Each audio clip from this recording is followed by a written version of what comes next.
that can deal with all those things, right? And so it's just budgeting for those things. So yeah, to answer your question, I absolutely had stuff go wrong, still goes wrong every day. And that's, that's the business. Wow. Not to discourage anybody, because I love this business. I'm in it, but I think it's real important that you set your expectations that this is a pretty rowdy business model. And when you're dealing with, I always say, if you put hundreds of people together on a couple of acres to conduct their lives, man, life is going to happen, and it's going to be very interesting. And that's the case. As an operator, I know other investors are romanticizing multifamily investing, and I'm looking to learn from other investors' mistakes. I know you are too, and you found the right place. Welcome to Myers Methods Presents Multifamily Missteps.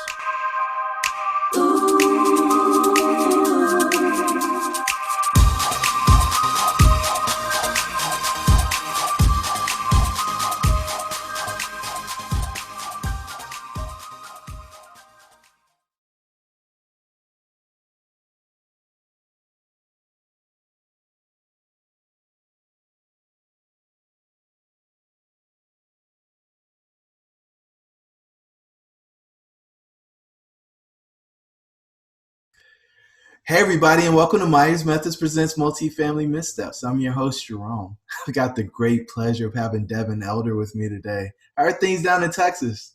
Doing great. Thanks for having me on, Jerome.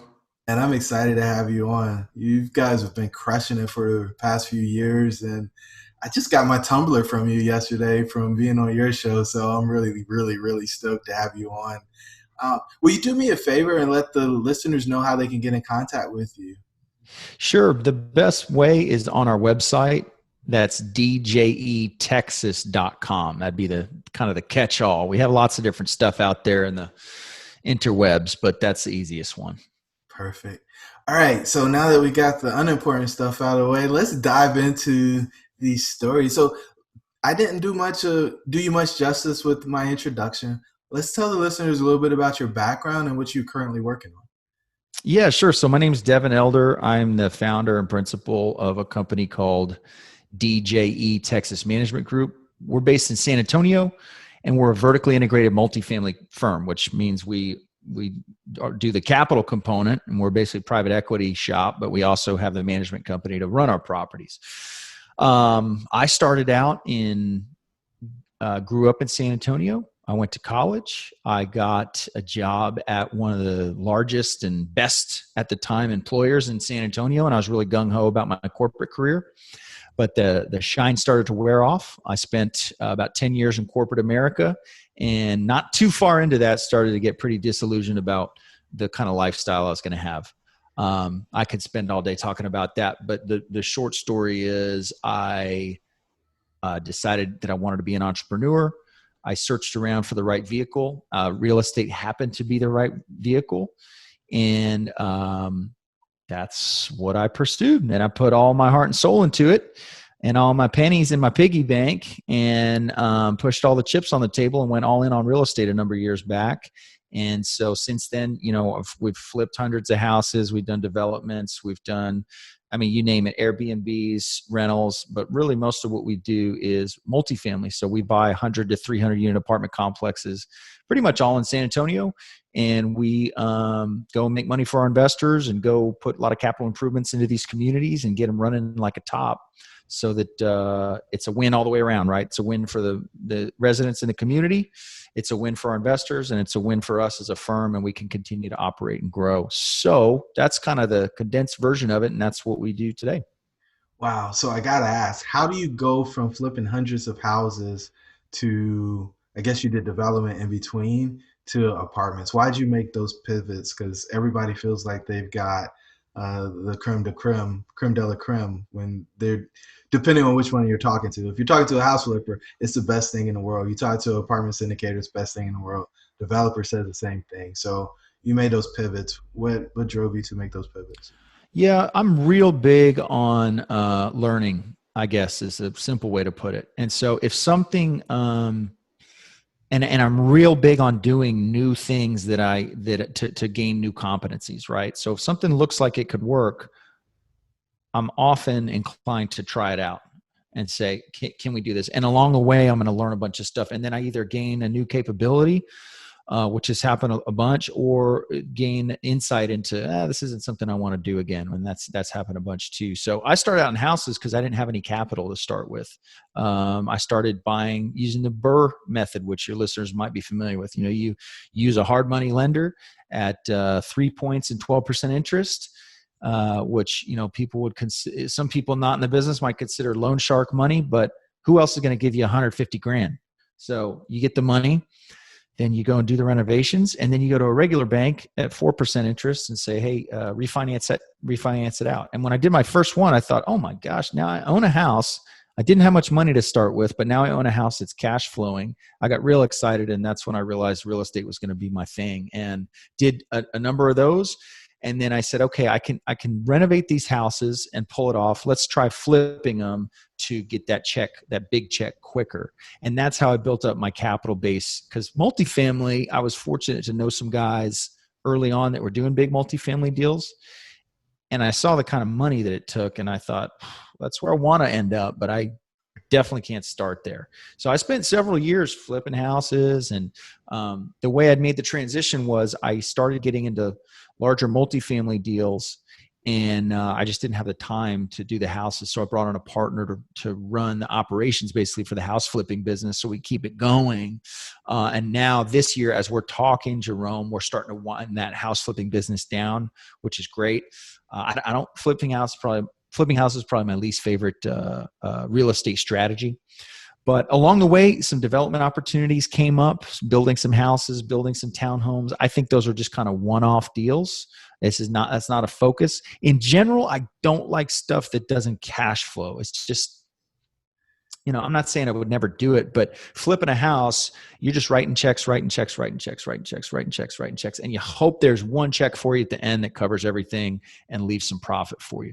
Buying an apartment building, as you know, even if it's got a lot of problems, you might have 100 grand coming in every month right out of the gate. And that is a much different animal than $0. So the goal was always to end up in large multifamily deals. Took me a number of years to build up the capital and the track record and the experience to get there. And that's still probably my favorite investment and where we spend most of our time today. Beautiful, beautiful, beautiful. You hit all the points, because I've done majority of that stuff as well. And yeah, I've been like, I think apartments is where it's at. And, it's interesting. You said 0 coming in, but when you're flipping, it's negative, right? Oh yeah. Well, you got 0 revenue, but you certainly have expenses. Absolutely. So it's negative. Yep. That P&L on a flip house is like, every month's like -10, -15, negative, blah, blah, blah, just all negatives. And hopefully there's one check at the end to make it right. But sometimes there isn't. I've been there too. So, if you've done all these transactions, I know that everything's went perfectly, right? Everything that you put in a spreadsheet, every business plan you put together, it went absolutely as planned. Every single time. To the penny every time. Yep. Penny. Put together pro formas is I'm wrong. I don't know if I'm wrong on the good side or wrong on the bad side, but yep. I'm wrong. Yep. Yeah, pro forma is a question of where am I wrong? Where am I most wrong? All right, we got this together. What am I missing? That's kind of my philosophy on underwriting. What am I missing here? What am I missing? So when you're buying these big apartment buildings, have you had any issues? I mean, you might get $100,000 coming in month 1, but have there been any issues with them that you would want people to know about who are thinking about being in business or scaling?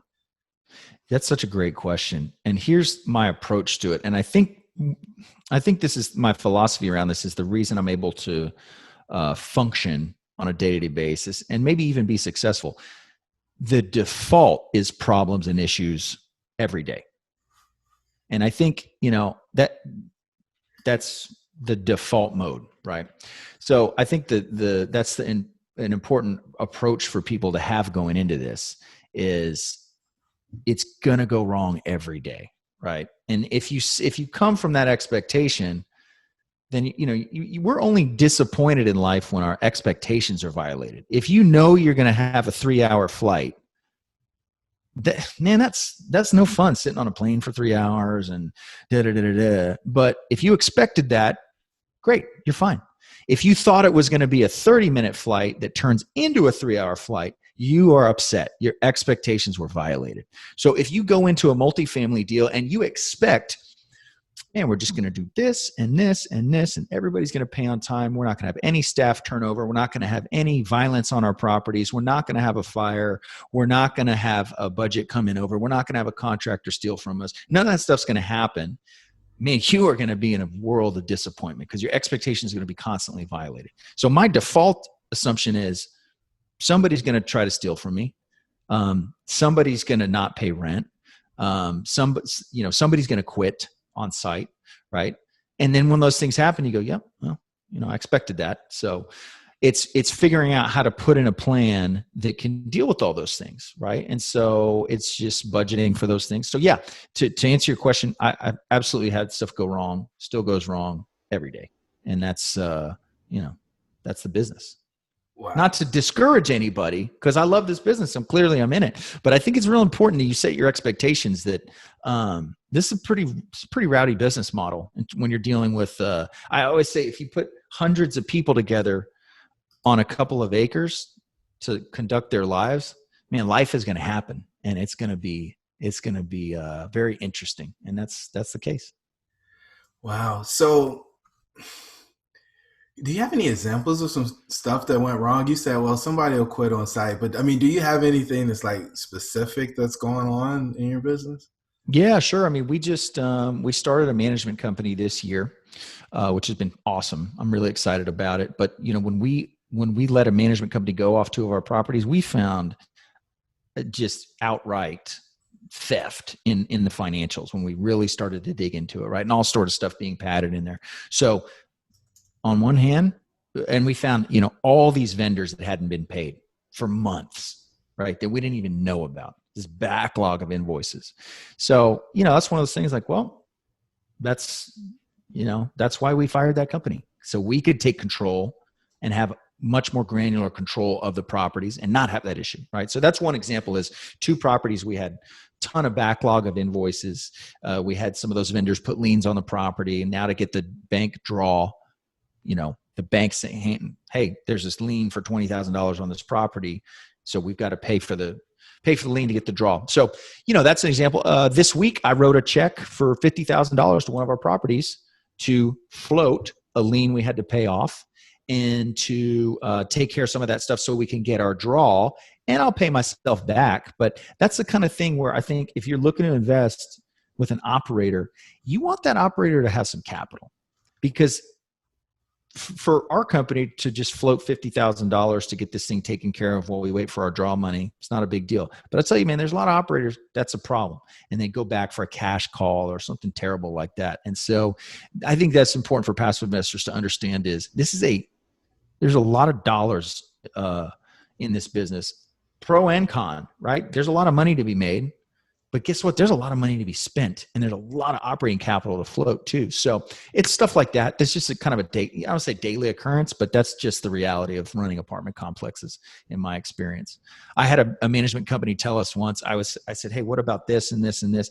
And the regional manager told me, listen, man, we are going to take care of it. You go drink a pina colada on the beach. We got it handled. And I was like, I'll tell you right now, that is not true. The fact that you're telling me that line makes me highly suspect of what you guys are up to. Oh man, go sit on the beach and drink a pina colada. So, that's an example of a recent thing. Did they perform, or is that the group that you fired? That's the group I fired. They did okay. And believe it or not, listen, they did okay. It's just that when COVID hit, we said, man, let's get a microscope and a floodlight out and find every penny of expense and see, can we eliminate it, right? We didn't know what was going to happen in March 2020. We didn't know. We didn't know if occupancy was going to 50%. We didn't know. Now, as you and I are talking, we got like a record with the S&P. We're in bizarro land, man. Nothing makes sense. But at the time we said, hey, we need to deeply scrutinize every expense and see what we can cut out. What's up, guys? It's your host, Jerome. I just want to let you know we launched Myers Methods in the fall of 2019 with the ambition to inspire a new breed of multifamily investor. If you are interested in getting into multifamily or scaling your current business, hop over to our website at myersmethods.com to grab your free 4-step guide on how to get the ball rolling. So this vertical integration is something that I think a lot of people toy with. Right? It's like, all right, well, I'm going to bring everything in-house. But when does it actually make sense? Right? Yeah, great question. I've thought about it for years, and I always said I'm not going to have a property management company because I didn't want employees. I didn't want the overhead. Yeah, me too. I personally did not have the expertise, right? I've been doing multifamily a long time, but I haven't been a leasing agent for 5 years. You know what I mean? I don't really have the deep in my bones knowledge to run an apartment complex at the day-to-day level, right? I have a lot of experience as an owner, as an operator, but anyway, but what it came down to for me, and this is a very personal decision, was the opportunity to hire the right person. And that's what made me start a management company.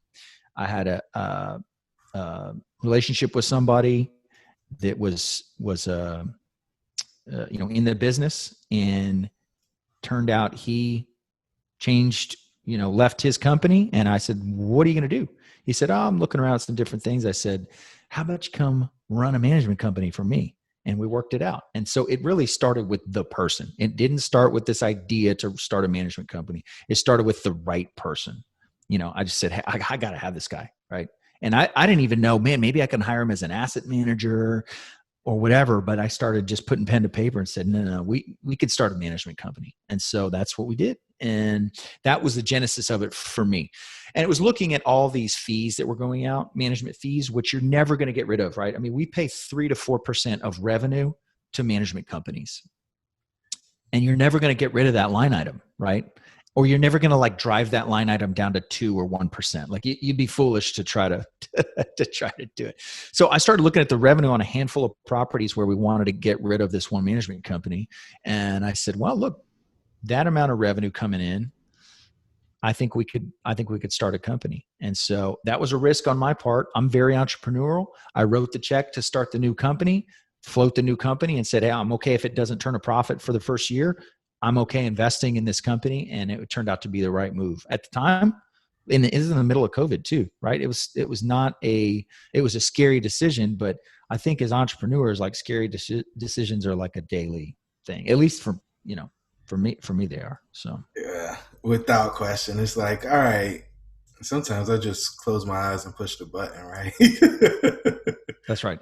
Yeah, you got to jump. You got to jump at some point. Well, yeah, because if you don't, then you'll get stuck in a place where you're not able to actually make progress, right? You can get paralysis from the fear. You can get paralysis from not feeling like you have enough data or analysis done.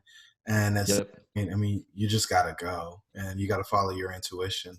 And so, I haven't ever asked anybody this, but how much of this is gut? How much of it is intuition? And how much of it is strategery and data and really hard and fast numbers for you? Yeah, that's a great question. A lot of it is gut. Yeah, I'd say, half and half, right? Because certainly it's data, right? I mean, the numbers are going to tell you what to do, and you should be unemotional about those decisions.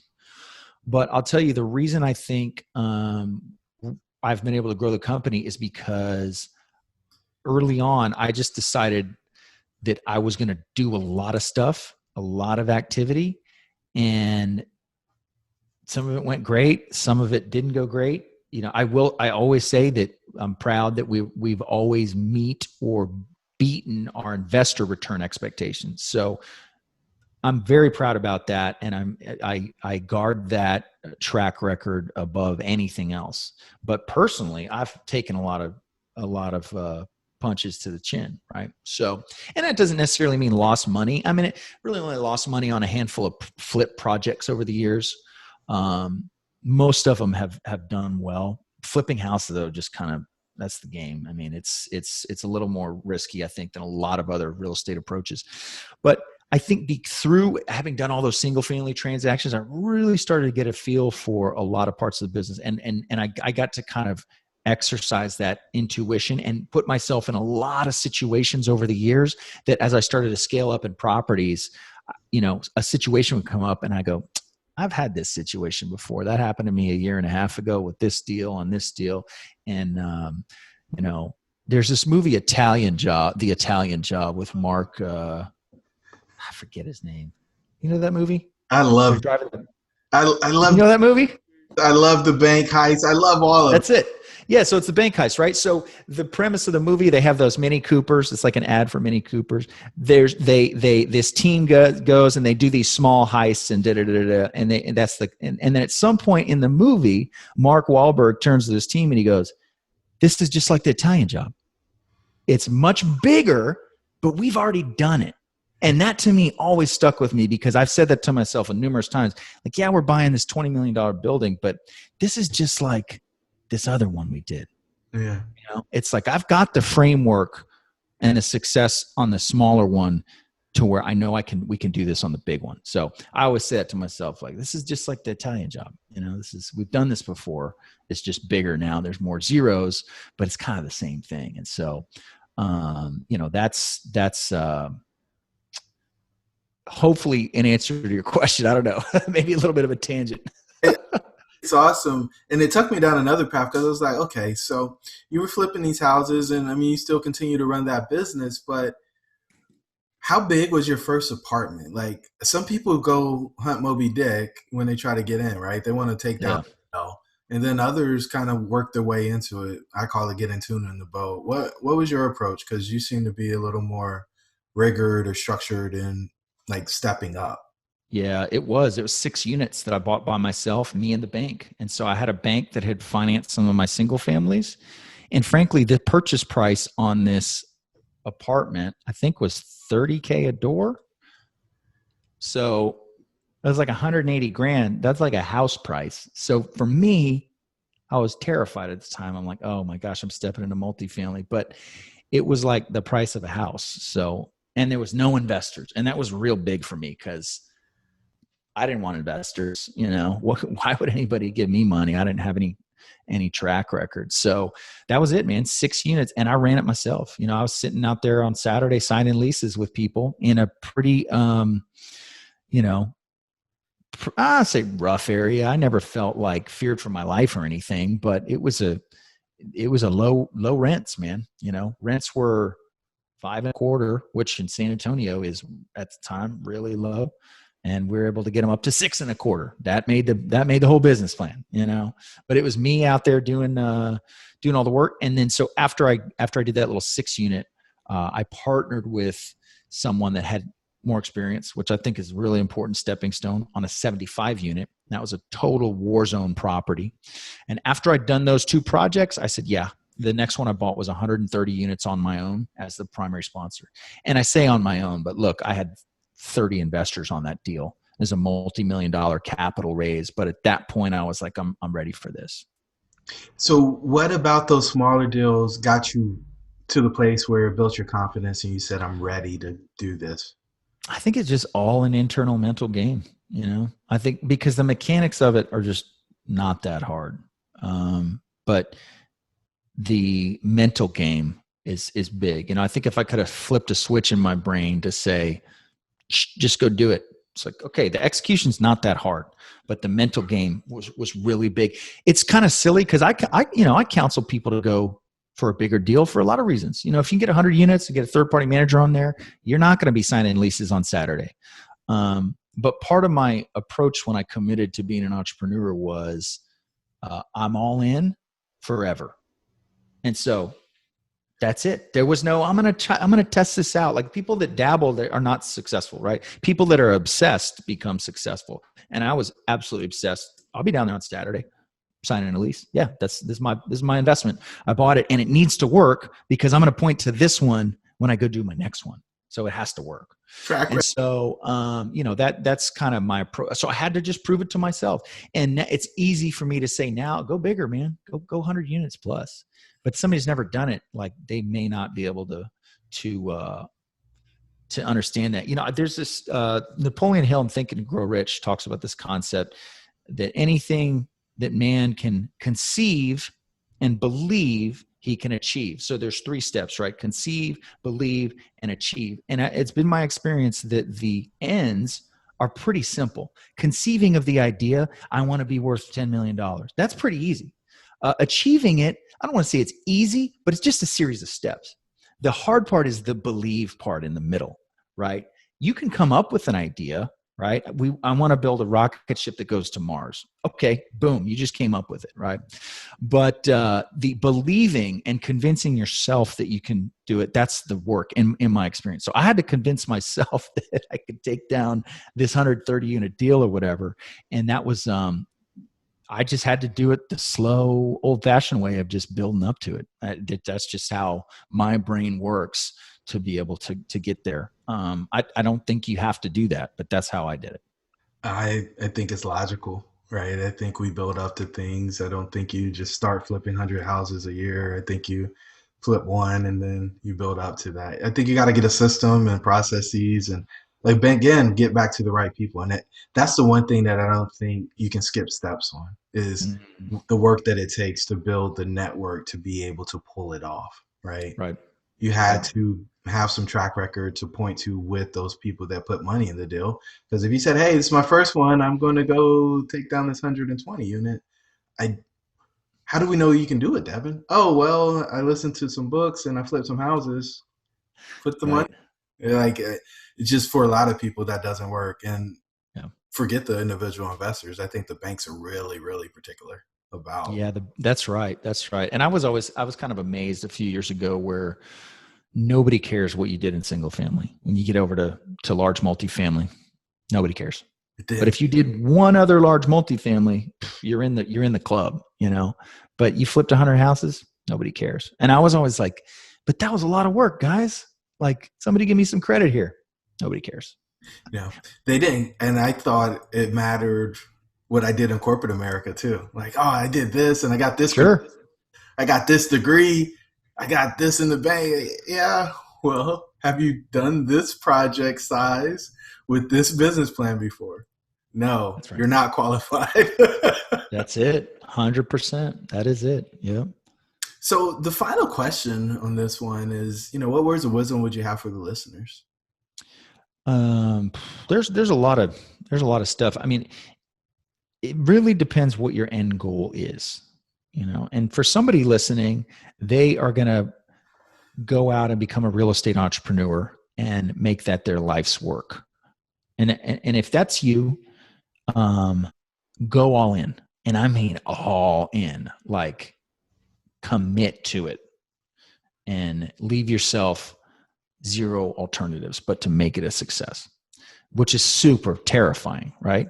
So the other component is, you might not want to do that. You might be more of a invest passively and realize benefits of real estate. So if you're the type that you have good income, don't discount that. Don't be too quick to give up good income for some real estate dream, because you might have already worked hard and got a degree and got a good job or built a business where, like, you're already making good income. Now you want to leverage that and get invested. And there's ways to do that passively or to be a key principal that are valuable and still keep your good income intact. So it just, Stephen Covey, begin with the end in mind. If you define your outcome, then you can reverse engineer it and work backwards. So there's a couple of things there, but those are kind of key points for me. Wow. And so you said this twice, so I've got to ask, what does it mean for you to be all in? Yep. Early on, it meant no savings, no retirement account, quitting a job with a family to support. Terrifying, right? Absolutely terrifying. Wait. Say that again. I want to make sure I got it. Yeah. No retirement accounts, right? Liquidated. Family to support, quitting a nice cush 6-figure job, right? To make this real estate thing work. And I don't see a lot of people volunteering that level of commitment, right? But now, look, it worked, right? We live a dream lifestyle that my wife and I say all the time. Could you imagine when we got married 12 years ago, that this is how we would live? Can you even imagine? You would have thought if we came from the future and told us our younger selves in 2008 when we got married that this is how we would live, there's no way, right? So it worked. But that commitment up front, it's like you got to go first, and then it works. It doesn't, you know what I mean? So that's what I mean by that level of commitment. So this makes me think about, I'm a movie guy, right? So the Batman movie, when after Bane breaks his back and puts him in the hole, and he climbs up, and he's always got the rope tied around him, and he jumps to try to get from one side to the other, and he keeps falling. Yeah. And then as soon as he takes the rope off and he jumps, he makes it, and he's able to drop the rope down and free everybody else. This is the exact same thing, right? There is no safety net. There is no security. You're all in, and you either sink or swim. And I mean, it works for those who actually are willing to commit at that level, evidently. I forgot about that scene. That's such an awesome movie. And I forgot about that scene. That's such a great analogy. And I think that's right. I was fortunate early enough at some point in my corporate career to get fired. And that was not fun, but that destroyed for me any illusion of having security in a corporate environment, because I was given my all in this role, right? And I thought if I could, and I was given my all in a way that I never had before, really given my all in this corporate role. It was very painful. And I look back now and it's cliche, right? That, oh, well, that pain was really the turning point. It sounds cheesy to say that, but without that level of pain as a driver, I wouldn't have made the decisions that I made, right? And I definitely wouldn't be where I am today. So that illusion of safety was destroyed for me. And I said, well, if I'm not safe here and I hate it, I can be not safe somewhere else and maybe I'll love it, right? And so that illusion of safety got destroyed for me, fortunately. And I just said, well, listen, if I'm not safe here, then let's go do something without a safety net that has the potential for big payoffs. And that's what happened. Awesome, Devin. This was a great episode of the Missteps podcast. I'm a little biased, but just want you to know and all the listeners that this was amazing. So thank you again for being so generous with your time, and look forward to continuing to develop our relationship. We'll talk soon. Awesome. Thanks so much, Jerome. You made it to this juncture, so you really love what we shared on this episode of Myers Methods Presents Multifamily Missteps. Do us a favor. Give us a 5-star rating. Give us a review and share this with somebody who's interested in multifamily investing. Until the next time, the pack is with you.